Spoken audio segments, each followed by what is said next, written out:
Actions such as breaking in a car window from the corner, not the center.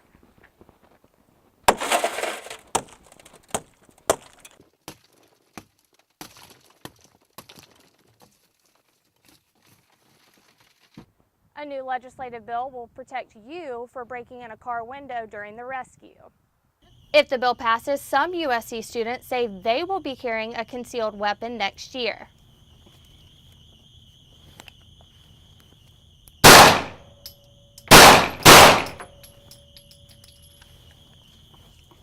They say they will be able to better protect themselves and fellow students in the event of another school shooting. Camlin Moore, Carolina News.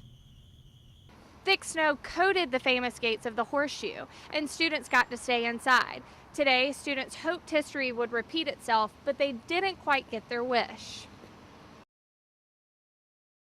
Parking lots and driveways across the country have become danger zones for children left in hot cars. An average of 38 children in the U.S. die each year from being left inside a car.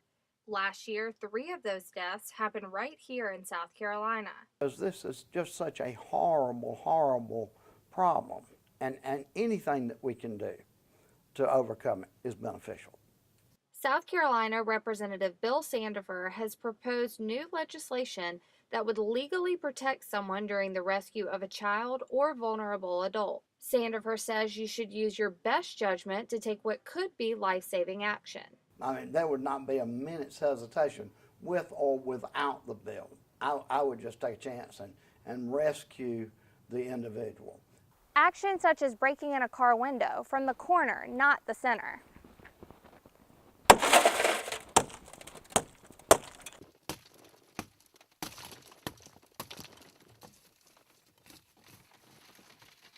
A new legislative bill will protect you for breaking in a car window during the rescue.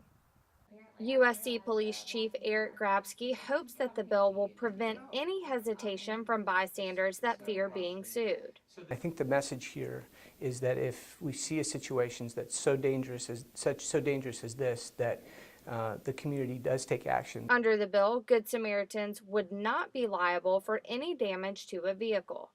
If we save one life over how many years, if it's a cause from this law, then the law is beneficial. A new law that would give someone the green light to break a car window and save a life. Camlin Moore, Carolina News. Violence on campus has gotten a lot of attention with on-campus shootings. Yesterday's shooting at the University of South Carolina is raising new questions about student safety. Especially with everything that happened yesterday, people are not feeling safe right now. Especially me being a music major, the building I was in was right next door, and that's scary. State Senator Lee Bright says he has the answer. The best thing to stop a bad man with a gun is a good man with a gun. He's proposed new legislation calling for students, faculty, and staff with concealed weapons permits to carry guns on campus to protect themselves and others. It's the great equalizer, is the ability to defend yourself with a firearm. A group of students, USC for Concealed Carry, hope the bill passes. They wear empty holsters on campus in protest because they say carrying a gun is a solution.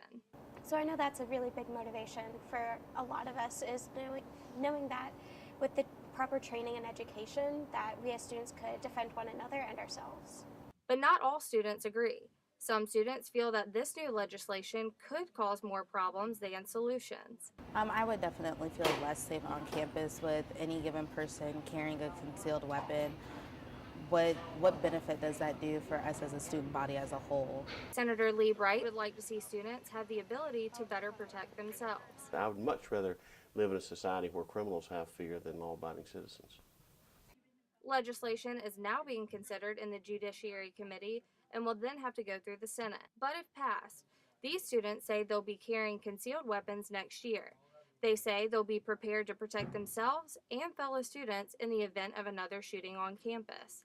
Camlin Moore, Carolina News. Her smile warms her mother's heart, but her seizures are breaking it. Jill Swain says her 9-year-old daughter, Mary Louise, used to suffer 200 to 500 seizures a day. Mary Louise has intractable epilepsy, which means it's not treated with normal traditional medications. But while traditional medicines haven't worked, she says medical marijuana has. She is going through the course of her day almost completely seizure-free. Yesterday, she had 4 seizures the entire day. Now, normally, she wouldn't go 4 minutes without 4 seizures. There's still a problem. While it's now legal for her child to use medical marijuana, Jill isn't saying how she's getting it, because it's a crime to bring it across state lines. Currently, they have a problem with finding access to it because although we have decriminalized the possession of it, there's currently no mechanism for the people who need the drug to get the drug because it's still unlawful to produce in this state. That's why Steve Davidson has introduced new legislation that would make it legal to grow marijuana in South Carolina or bring it across state lines. The biggest obstacle that we face is designing a platform or a program that would handle the entire process from agricultural to growth to distribution and then to the ultimate medical user. Despite these obstacles, Davidson expects the bill will pass with little opposition. So it's hard to deny, especially children who are suffering in ways unimaginable, who have no other access or no other means to remedy their ailment other than the use of medical marijuana.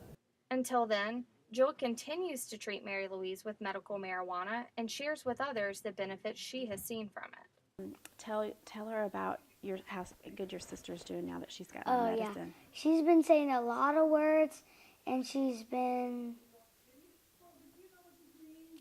just been doing a lot better. She hopes the bill passes so she can legally obtain it here in South Carolina and tell others how she gets it. Camlin Moore, Carolina News. Pray for Jack! We will. Pray for Jack! Jack Enright is a junior lacrosse player at Chapin High School whose life changed in a matter of seconds. I saw everyone take a knee, but I couldn't figure out who was hurt. I looked around and I was trying to figure out who was missing, and then when I realized it was my brother, it really hit me and my heart dropped. On March 5th, Jack was playing a lacrosse game and suffered a neck injury that paralyzed him from the waist down. I've never experienced anything like that before in my life. I just remember going to the hospital with my coach and being there with all of my teammates and friends and family, supporting Jack in the hospital. But Jack's team was a lot bigger than he realized. We've shown him all the videos from the pep rally. We've shown him videos from various college lacrosse teams, USC, High Point.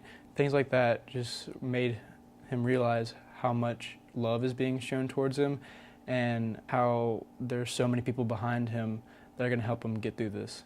From other high schools all the way back where it started, there has been an outpour of community support. I think everybody's been so excited to kind of work to help him, kind of uplift him and send a good message. So. Each student is lending a helping hand to paint an outdoor mural dedicated to Jack. Dr. Ross, our principal, has started a slogan a few years ago that's 1,000 passions in one heartbeat, explaining that there are all different kinds of passions and interests with each student, but we all come together as one heartbeat. One big heart beating for Team Jack. Camlin Moore, Carolina News.